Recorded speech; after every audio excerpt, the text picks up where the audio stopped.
नमस्कार, मैं डॉक्टर राजेश कुमार। अपने इस व्याख्यान में हम भाषा के विविध रूपों का अध्ययन करेंगे। इस व्याख्यान का उद्देश्य आपको भाषा के विविध रूपों के विषय में जानकारी देना। विविध रूप जैसे बोली, मानक भाषा, राजभाषा, राष्ट्रभाषा, माध्यम भाषा और मातृभाषा, इन सभी के जो मूल तत्व हैं उनको समझना और इनकी विशेषताओं को जानना, ये इस व्याख्यान का उद्देश्य है। अब हम भाषा के इन विविध रूपों पर दृष्टिपात करते हैं तो हम देखते हैं कि पहला ही जो रूप है वो बोली है। बोली एक निश्चित सीमित क्षेत्र में बोली जाने वाली उपभाषा होती है, इसे हम उपभाषा भी कह देते हैं। इसका संबंध केवल बोलचाल से होता है, इसमें साहित्य रचना नहीं होती। यदि होती है तो लोक साहित्य इसमें रचा जाता है, ये हम कह सकते हैं। इसे पेटवा नाम भी दिया गया है। इसकी रूप रचना में स्थानीयता का समावेश होता है। स्थानीयता के आधार पर इसके उच्चारण में भी भिन्नता होती है और दूसरे जो समीपवर्ती स्थान हैं उनसे ये भिन्न हो जाती है। इसीलिए कहा जाता है कि कोस कोस पर पानी बदले, चार कोस पर वाणी, यानी चार कोस जाते ही ये वाणी यानी बोली बदल जाती है। बोली को भाषा की इकाई भी कहा जाता है। बोली है वो निजी उच्चारण एवं पद रचना के कारण अपने अस्तित्व में रहती है ना, ऐसा डॉक्टर वांद्रेजय का मानना है। उन्होंने कहा कि निजी उच्चारण एवं पद रचना के कारण बोली का अस्तित्व होता है और वक्ता की मनोवैज्ञानिक जो प्रवृत्तियाँ होती है उससे स्वतंत्र होती है, यानी ये उस क्षेत्र के लोगों की ही बोलचाल या व्यवहार को ही दर्शाती है, ऐसा हम कह सकते हैं। जो बोली है उसका वो दूसरी बोलियों से, एक ही भाषा की जो दो बोलियां हैं उनमें स्पष्ट उच्चारण भेद होता है। उदाहरण के लिए जैसे हम देख सकते हैं, खड़ी बोली जो है उसमें हम कहते हैं कि तुम कहाँ जा रहे हो, जबकि हम हरियाणवी में कहते हैं तू किज्जा है, तू किज्जा से। इसी प्रकार दूसरी जो बोलियां हैं उनमें भी हम भिन्न भिन्न प्रकार से उच्चारण करते हैं। हाँ, ऐसा होता है कि कोई बोली धीरे धीरे विकसित होकर काफ़ी बड़े क्षेत्र में वो बोली जाती है, उसमें साहित्य रचना होने लगती है, तो वह बोली फिर भाषा का मानक रूप प्राप्त कर लेती है। उसे मानक भाषा के रूप में वो बोली फिर प्रतिष्ठित हो जाती है। हम देखते हैं कि भाषा और बोली में मूल अंतर क्या है कि भाषा है वो एक लंबे चौड़े क्षेत्र में विस्तृत भूभाग में बोली जाती है, बोली है वो एक सीमित भूभाग में बोली जाती है। एक भाषा की कई बोलियां होती हैं, जैसे हमारी हिंदी की ही 17 बोलियां हैं, जबकि एक बोली में कई भाषाएं नहीं होती, एक बोली की कई भाषाएं नहीं होती। भाषा का मानक रूप होता है, बोली का अपना मानक रूप नहीं होता। कि बोली यदि इतनी विकसित हो जाए, इतनी अधिक विस्तृत भूभाग में बोली जाए, तब वह मानक रूप ग्रहण कर लेती है। मानक रूप तब उसका निश्चित किया जा सकता है, वैसे बोली का मानक रूप नहीं होता। एक भाषा की विभिन्न बोलियों में बोधगम्यता होती है। इसका अर्थ यह है कि एक भाषा यानी हिंदी जो बोलने लिखने समझने वाले जो लोग हैं वो हिंदी की बोलियों को भी समझ लेते हैं। जैसे हम बेशक हरियाणवी बोलते हैं लेकिन हम ब्रज भाषा में कही गई बात को भी समझ लेते हैं ना, क्योंकि वो भी इसकी बोली है। इसी प्रकार जो अन्य बोलियां हैं हिंदी की, उनमें कही गई बात को भी हम समझ लेते हैं, क्योंकि एक भाषा की जो बोलियां हैं वो परस्पर उनमें बोधगम्यता होती है, वो समझ में आ जाती हैं। लेकिन विभिन्न भाषाएं ये इनमें बोधगम्यता नहीं होती, यानी हमें हिंदी तो आती है तो ज़रूरी नहीं, वो बिल्कुल भी ज़रूरी नहीं कि हम अंग्रेजी को समझ सकें। यदि हमें अंग्रेजी नहीं आती तो भाषा साहित्य, शिक्षा, शासन प्रशासन, ज्ञान विज्ञान, इनके क्षेत्रों में प्रयोग की जाती है। यानी भाषा का प्रयोग है वो इन सब क्षेत्रों में होता है, साहित्य में भी, शिक्षा में भी, विद्यालयों में, कॉलेजों में, यूनिवर्सिटीज़ में, शासन प्रशासन में, ज्ञान विज्ञान के विभिन्न क्षेत्रों में। जबकि बोली का प्रयोग है वो अपनी बोलचाल में होता है और दैनिक व्यवहार यानी दैनिक व्यवहारिक बोलचाल में, इसके अतिरिक्त लोक साहित्य में, जैसे हरियाणवी साहित्य है, पंडित लक्ष्मीचंद का साहित्य है, या और जो हमारे जो स्थानीय या जो हरियाणवी के जो साहित्यकार हुए हैं उनका साहित्य है, उसमें प्रयोग होता है बोली का। भाषा अधिक लोगों द्वारा बोली जाती है, क्योंकि अधिक विस्तृत क्षेत्र में बोली जाती है, तो इसके प्रयोगकर्ता हैं वो अधिक होते हैं, और बोली कम लोगों द्वारा प्रयुक्त की जाती है। तो ये भाषा और बोली में मुख्य ये अंतर हैं। इसके बाद हम देखते हैं कि हिंदी की 5 तो उपभाषाएँ हैं और उसके 17 बोलियाँ हैं। ये भी आपको जानना आवश्यक है। हिंदी की उपभाषाएँ पश्चिमी हिंदी, उसकी बोलियाँ हैं खड़ी बोली, यानी खड़ी बोली को अब मानक हिंदी रूप में स्वीकार कर लिया गया है। इसे कोरवी भी कहते हैं। ब्रज भाषा बुंदेली, हरियाणवी, बांगरू, कन्नौजी, ये पश्चिमी हिंदी की बोलियाँ हैं। इसके बाद पूर्वी हिंदी की बोलियाँ अवधी, बघेली, छत्तीसगढ़ी। राजस्थानी की बोलियाँ हैं मारवाड़ी, जयपुरी, मेवाती और मालवी। पहाड़ी जो हिंदी है, पहाड़ी हिंदी की भी बोलियां हैं गढ़वाली, कुमायूनी और नेपाली। इसके बाद बिहारी हिंदी की भी बोलियां हैं मैथिली, मगही, भोजपुरी। यानी ये जो उपभाषाएं हैं इनकी अलग अलग बोलियां, ये यहाँ बताने का उद्देश्य यही है कि पश्चिमी हिंदी की जैसे हमने जो बोलियां बताई हैं, खड़ी बोली, ब्रजभाषा, बुंदेली, हरियाणवी, से बांगरू भी कहते हैं, और कन्नौजी, इन बोलियों में परस्पर बोधगम्यता है। इनमें अधिक बोधगम्यता है। बोधगम्यता दूसरी उपभाषा की बोलियों में भी है। जैसे ये जो बोलियां हैं, 5 बोलियां, ये परस्पर अधिक बोधगम्य हैं, जबकि पूर्वी हिंदी की जो बोलियां हैं अवधी, बघेली, छत्तीसगढ़ी, वे आपस में अधिक बोधगम्य हैं। उनमें आपस में अधिक एक प्रकार से निकटता का संबंध है, क्योंकि वो एक ही उपभाषा की बोलियां हैं। इसी प्रकार राजस्थानी उपभाषा की जो बोलियां हैं मारवाड़ी, जयपुरी, मेवाती, मालवी, इनमें परस्पर बोधगम्यता अधिक है ना। इसी प्रकार पहाड़ी और इसी प्रकार बिहारी की बोलियों में, यानी एक उपभाषा की जितनी बोलियां हैं उन बोलियों में परस्पर बोधगम्यता अधिक होती है दूसरी उपभाषा की बोलियों की अपेक्षा। तो हिंदी की 5 उपभाषाएं और उसकी 17 बोलियां हैं। इसके पश्चात हम देखते हैं भाषा का जो अगला जो रूप है वो हम राजभाषा के रूप में लेते हैं। राजभाषा ये शासन की भाषा होती है, राजकीय भाषा होती है, राज्य की भाषा कह सकते हैं, या राज्य को हम देश के रूप में भी कहते हैं ना। वैसे तो राज्य की अवधारणा होती है, लेकिन एक राज्य कई राज्यों से मिलकर एक देश भी बनता है। तो देश की भाषा यानी सरकार द्वारा, संविधान द्वारा निश्चित की गई भाषा होती है, जिसमें सरकारी कामकाज होता है। हमारे देश में हम देखते हैं कि विभिन्न समय विभिन्न भाषाएं राजभाषा के पद पर रही हैं। मुस्लिम काल में है फारसी राजभाषा थी, कभी बौद्ध काल में, मौर्य काल में पाली राजभाषा हुआ करती थी। मुसलमानों के आगमन के बाद उन्होंने फारसी को राजभाषा बना दिया, अंग्रेज़ों ने अंग्रेजी को राजभाषा बनाया, और स्वतंत्रता के बाद संविधान द्वारा हिंदी को राजभाषा स्वीकार कर लिया गया। 14 सितंबर 1949 को संविधान सभा ने सर्वसम्मति से हिंदी को भारत की राजभाषा के रूप में मान्यता दी थी। वह हिंदी जो देवनागरी लिपि में लिखी जाती है।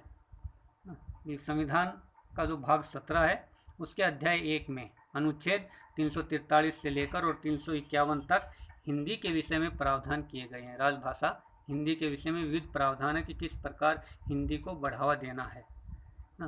और जब ये राजभाषा स्वीकार की गई थी, यानी ये कहा था 14 सितंबर 1949 को कि जब ये संविधान लागू होगा तो हमारी ये जो हिंदी है ये राजभाषा होगी। लेकिन ये भी उसमें प्रावधान कर दिया गया कि 15 वर्षों तक अंग्रेजी सरकारी कामकाज की भाषा बनी रहेगी। यानी 1950 में संविधान लागू हुआ तो 1965 तक अंग्रेजी सरकारी कामकाज की भाषा रहनी थी। लेकिन सरकारों ने, संसद ने समय समय पर इस अधिनियम में इस बात में बदलाव करते रहे और वो अंग्रेजी की समय सीमा को आगे बढ़ाते रहे। इसीलिए आज तक भी जो सरकारी कामकाज है बहुत अधिक वो अंग्रेजी में होता है, क्योंकि अंग्रेजी को हटाया नहीं गया। संविधान निर्माताओं ने केवल 15 वर्ष तक अंग्रेजी का प्रावधान किया था, लेकिन बाद में इस सीमा को बढ़ाया जाता रहा और इसीलिए हिंदी उपेक्षित रही और अंग्रेजी का ही प्राधान्य इस सरकारी कामकाज में रहा, शासन प्रशासन के कामों में रहा। हिंदी न केवल हमारे देश की भी कई राज्यों ने भी अपनी राजभाषा है वो हिंदी बनाई हुई है। हिंदी को उन्होंने अपनी राजभाषा घोषित किया, जैसे हरियाणा, उत्तर प्रदेश, यानी उत्तर भारत के राज्य हैं जो हिंदी भाषी राज्य मुख्य रूप से हैं। दिल्ली है, हिमाचल प्रदेश है, मध्य प्रदेश, राजस्थान, बिहार, झारखंड है, छत्तीसगढ़ है, उत्तराखंड है। इन्होंने अपनी राजभाषा के रूप में हिंदी को ही स्वीकार किया है। तो ये था एक रूप राजभाषा। इसके बाद हम देखते हैं राष्ट्रभाषा। राष्ट्रभाषा कोई संविधान द्वारा निर्धारित नहीं की जाती ना। राजभाषा तो संविधान निर्धारित कर देता है कि ये राज्य की ये भाषा है, सरकारी कामकाज इसमें होगा। लेकिन राष्ट्रभाषा वह भाषा होती है जो किसी देश के बहुमत द्वारा बोली जाती है, बहुसंख्यक लोगों द्वारा। जो अधिक से अधिक लोग जिस भाषा का उपयोग करते हैं बोलचाल में, अपने व्यवहार में, उसे राष्ट्रभाषा कहा जाता है। तो हमारी हिंदी हमारी राष्ट्रभाषा भी है ना, क्योंकि ये स्थिति तब आती है जब कोई भाषा काफ़ी उन्नत होकर, काफ़ी विकसित होकर और राष्ट्र के बहुत विस्तृत भूभाग में फैल जाती है, बहुत अधिक लोगों तक द्वारा वह बोली जाती है। तो हिंदी ऐसी एक भाषा है। जो राष्ट्रभाषा होती है उसका शब्द भंडार है वो बड़ा समृद्ध होता है, बड़ा विशाल होता है। तो हिंदी का शब्द भंडार काफ़ी विस्तृत है। इसमें उच्च कोटि के साहित्य की रचना भी होती है, हिंदी में भी हुई है। उच्च कोटि का साहित्य लिखा गया है। हिंदी की भी अपनी एक निश्चित व्याकरण है, व्याकरण के नियमों में बंधी हुई है और एक इसकी वैज्ञानिक लिपि भी है। तो ये राष्ट्रभाषा के लिए आवश्यक गुण ये हिंदी में है। जो राष्ट्रभाषा होती है वह राष्ट्र को एकता के सूत्र में बांधती है। स्वतंत्रता के काल में भी हिंदी ने ये कार्य किया था। उन्होंने संपूर्ण राष्ट्र में एकता का संचार किया था हिंदी ने, यानी हिंदी भाषा ने। तो इसलिए राष्ट्रभाषा को हम राष्ट्रीय एकता की संवाहिका भी कहते हैं। राष्ट्र की संस्कृति का भी ये प्रतिनिधित्व करती है। हिंदी में हमारी संस्कृति झलकती है।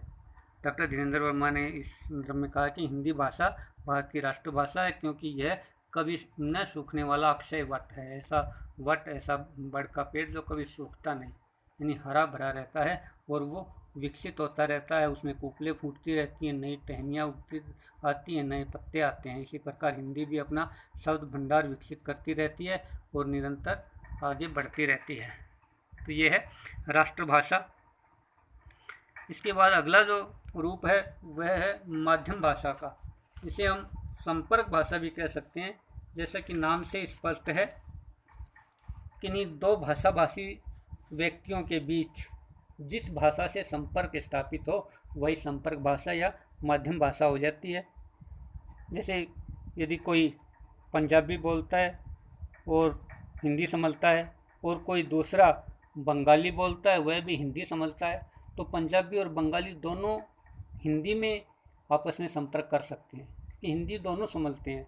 बेशक वो बोलते नहीं हैं लेकिन समझ जाते हैं हिंदी को दोनों ही। तो इस प्रकार हिंदी उनके बीच में एक संपर्क भाषा का काम करती है। तो हमारे देश की जो संपर्क भाषा है वह हिंदी ही है, क्योंकि हिंदी का देश में के बहुत बड़े भूभाग पर इसका प्रयोग होता है। इसकी अनेक बोलियां हैं। तो जो बोलियां बोलते हैं, हिंदी की बोलियां जो लोग बोलते हैं वो हिंदी को समझ लेते हैं। जैसे हमने बोलियों वाले पॉइंट में इस बात पर हमने चर्चा की थी। तो इस प्रकार ये माध्यम भाषा होती है। इसमें माध्यम भाषा है, ये भी राजनीतिक, धार्मिक, व्यापारिक और जो आपसी जो मेल जोल है उसे बढ़ाने में सहायक होती है। इससे ये सारी चीज़ें बढ़ती है।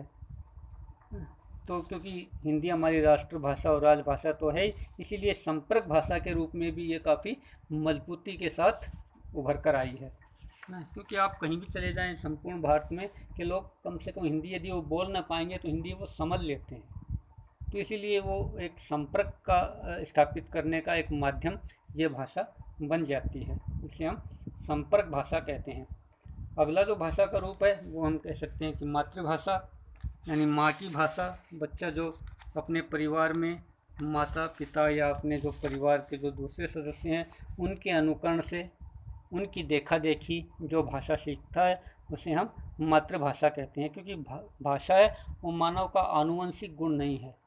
आनुवंशिक गुण वह होता है जो माता पिता से बच्चे में आए अपने आप जीन्स के द्वारा ना। लेकिन भाषा जीन्स के द्वारा नहीं आती। भाषा एक अर्जित संपत्ति है, सीखनी पड़ती है। तो जो भाषा परिवार में बच्चा सबसे पहले सीखता है माता पिता के द्वारा, अनुकरण के द्वारा, वह उसकी मातृभाषा होती है।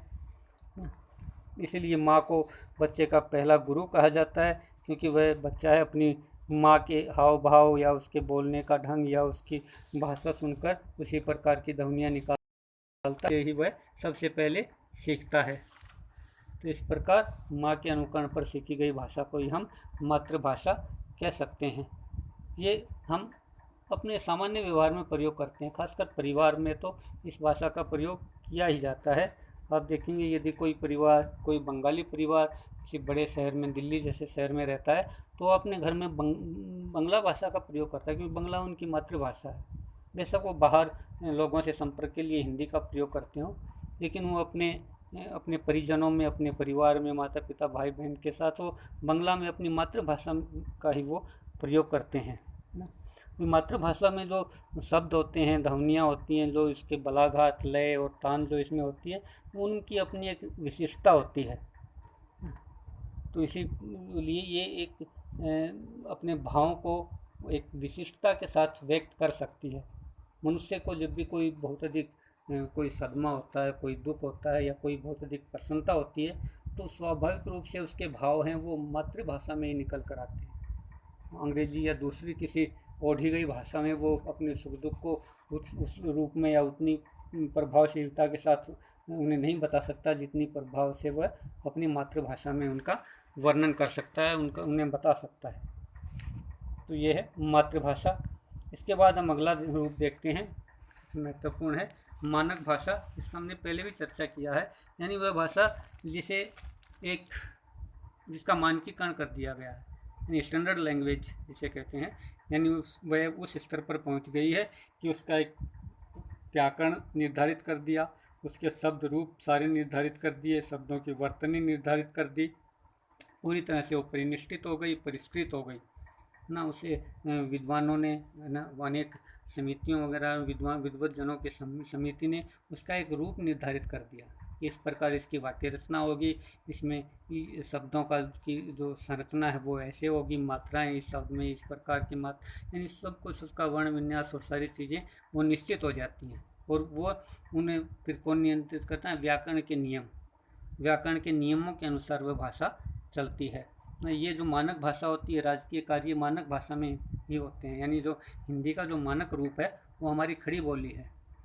हिंदी की जो खड़ी बोली है उसे मानक भाषा के रूप में मान लिया गया है। तो इसी में खड़ी बोली में ही राजकीय काम होते हैं, क्योंकि ये राजभाषा भी है हमारी ना। शिक्षा और साहित्य की भाषा भी यही मानक भाषा होती है। क्षेत्रीय बोली का ही जैसे हमने बोली वाले उसमें हमने थोड़ी सी व्याख्या भी की थी कि कोई बोली इतनी अधिक विकसित होती है धीरे धीरे कि वो मानक भाषा का रूप अंगीकार कर लेती है, मानक भाषा के रूप में वो प्रतिष्ठित हो जाती है। तो इसका विकास ऐसे ही होता है मानक भाषा का कि पहले बिल्कुल देसी एक बोली होती है, क्षेत्रीय और गांव के स्तर पर बोले जाने वाली, फिर वो धीरे धीरे निम्न स्तर के लोगों द्वारा व्यवहृत होती है और फिर धीरे धीरे वो एक मानक रूप प्राप्त कर लेती है उन्हीं लोगों में बोलचाल द्वारा। और फिर उसका प्रयोग साहित्य और शिक्षा में भी जब होने लगता है तो फिर उसके एक मानक स्तर उसे दे दिया जाता है, उसका मानकीकरण कर दिया जाता है, उसके नियम कानून कायदे वगैरह उस पर जो लागू होते हैं, व्याकरण आदि के नियम, वे उस पर बना दिए जाते हैं। तो वह भाषा मानक भाषा बन जाती है। मानक भाषा की प्रवृत्तियाँ यदि हम देखें तो इसमें क्या क्या होना चाहिए? बोधगम्य होनी चाहिए, यानी आसानी से समझ में आ जानी चाहिए, कठिन नहीं होनी चाहिए मानक भाषा, क्योंकि इसमें राजकीय कामकाज होता है, शिक्षा व्यवस्था की भाषा होती है ये, तो आसानी से सरलता से समझ में आने वाली सरल और बोधगम्य होनी चाहिए। व्याकरणिक दृष्टि से शुद्ध होनी चाहिए, सक्षम होनी चाहिए, इसका व्याकरण भी बड़ा सक्षम होना चाहिए। इसके साथ साथ इसमें जो भी इसे बोलते हैं वो बोलने वालों में एक प्रकार से जातीय समानता होनी चाहिए ताकि वो एक दूसरे के निकट आ सकें। उनमें ऐसे गुण जैसे भारतीय, सारे भारतीय किसी न किसी प्रकार से एक उनकी जातीयता क्या है, जाति उनकी कोई ये ब्राह्मण या जाट वाली जाति नहीं, एक भारतीय है। भारतीय वाली जो जातीय है वो समानता मानक भाषा वो एक लेकर आती है सब में। जैसे हिंदू मुसलमान दोनों ही हिंदी बोलते हैं, उनकी हिंदी में थोड़ा बहुत अंतर है, लेकिन जब वो लिखेंगे तो मानक भाषा ही लिखेंगे और दोनों की जो लिखी गई भाषा है वो एक ही होगी। तो इस प्रकार इसमें जातीय तौर पर भी समानता होती है, जबकि बोलियों में ये विविधता होती है। बोलियों से ऐतिहासिक समानता होती है भाषा में, क्योंकि बोली ही धीरे धीरे विकसित होकर जब बहुत अधिक विस्तृत भूभाग पर बोली जाने लगती है कोई बोली, तो भाषा का रूप अख्तियार कर लेती है, उसे हम भाषा कहने लग जाते हैं। मानक भाषा और उसकी जो बोलियां होती हैं वो ऐतिहासिक पृष्ठभूमि उनकी समान होती है, यानी उनका अतीत एक जैसा ही होता है, एक ही अतीत से वो निकल कर आती हैं। यदि ऐसा ऐसा नहीं होगा तो वो एक दूसरे से दूर दूर हो जाएंगी। मानक भाषा और उसकी बोलियाँ, अब हिंदी की जितनी भी 17 बोलियाँ हमने देखी हैं वो किसी न किसी प्रकार से अतीत में वो जुड़ी हुई हैं, अतीत उनका लगभग समान रहा है, एक जैसी उन्होंने ऐतिहासिक परिस्थितियाँ उन्होंने उस भाषा की बोलियों ने देखी हैं या उनका प्रभाव उस पर पड़ा है। तो इस प्रकार ये ऐतिहासिक समानता होती है। मानक भाषा की एक प्रवृत्ति और भी होती है कि ये केंद्राभिमुख होती है, इसे हम केंद्राभिमुखी प्रवृत्ति भी उसकी कह देते हैं। यानी इसके कारण बोलियां और जो भी भाषाएं हैं उनमें एक रूपता स्थापित हो जाती है ना, यानी जो भाषाएं हमने देखी थी 5 और उनकी जो बोलियां हैं वो किसी न किसी प्रकार सारी हिंदी से जुड़ी हुई हैं। जिसे हिंदी आती है उसे वो हिंदी की उपभाषाओं को भी समझ लेता है, उसकी बोलियों को भी वो समझ लेता है, बेशक पूरी तरह कुछ शब्दों को न समझ पाए। तो इस प्रकार यानी विभिन्न जैसे 17 सारी मिलकर एक हिंदी की तरफ उनका मुख है, इसीलिए हम उसे कह सकते हैं कि केंद्राभिमुख मानक भाषा होती है, यानी सारी बोलियां हैं वो मानक भाषा की तरफ ही वो उन्मुख हैं। इसके साथ साथ कभी कभी उनमें बहिर्मुखी गुण भी दिखाई देता है, जब कोई भाषा दूसरी भाषाओं और बोलियों के शब्दों को ग्रहण कर लेती है, इसलिए मानक भाषा को केंद्राभिमुख होते हुए भी कहते हैं कि ये बहिर्मुख होने की तरफ अग्रसर है, यानी ये बहिर्मुख भी होती है क्योंकि अन्य भाषाओं और बोलियों के शब्दों को भी ग्रहण कर लेती है। दूसरी भाषाओं के शब्द जैसे हिंदी ने बहुत, अंग्रेजी या फारसी अरबी के शब्दों को, संस्कृत के शब्दों को बहुत अधिक ग्रहण किया है। तो इस प्रकार केंद्र से और दूसरी तरफ बाहर की तरफ जाने की प्रवृत्ति भी होती है, जिसे हम केंद्राभिमुख से बहिर्मुख होने वाली प्रवृत्ति कहते हैं। तो ये हमारी मानक भाषा की प्रमुख प्रवृत्तियाँ हैं। तो इसके पश्चात आप और अधिक अध्ययन के लिए कुछ इन सहायक ग्रंथों, संदर्भ ग्रंथों की सहायता ले सकते हैं। भाषा विज्ञान के ग्रंथ हैं डॉक्टर भोलानाथ तिवारी और डॉक्टर नरेश मिश्र द्वारा रचित हैं। एक हिंदी नाम से पुस्तक है डॉक्टर राम कुमार शर्मा की, और हिंदी डॉक्टर अशोक तिवारी द्वारा लिखित, साहित्य भवन आगरा द्वारा प्रकाशित। धन्यवाद।